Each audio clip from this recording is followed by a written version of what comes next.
this job, as it is in many of our jobs anymore, I dare say there's not many of us that would take this question in our own lives and stop and struggle maybe for a minute with the answer, and that is, if you're elected to this seat, amid the conflicting priorities and the constituent priorities and your personal priorities and the state's priorities and the county's priorities and the city priorities that are here, what is your single signature issue and priority if you're elected to the seat?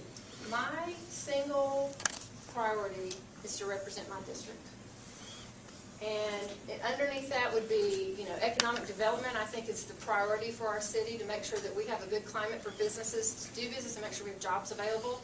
I think beyond that, it would be education. Plano is known for excellent schools. It's one of the top 3 reasons why citizens move to Plano.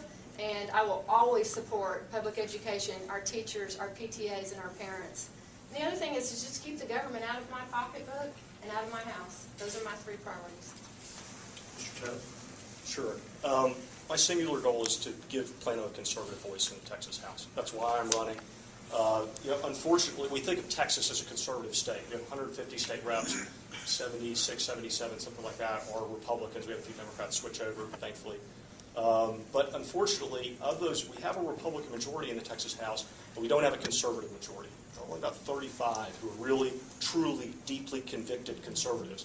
In every election cycle, a couple people get over the last 3-4 election cycles, a few people who call themselves Republicans who are really more moderate end up getting elected, and they start making choices against conservative values. And that's why Texas government has been growing. That's why we haven't taken as strong a stance on that's why voter ID didn't pass.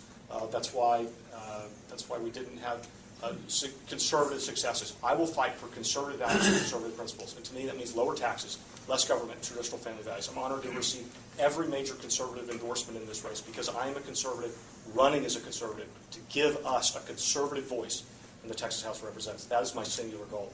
And that's why I'm running, and that's what I'll do for you in the Texas House.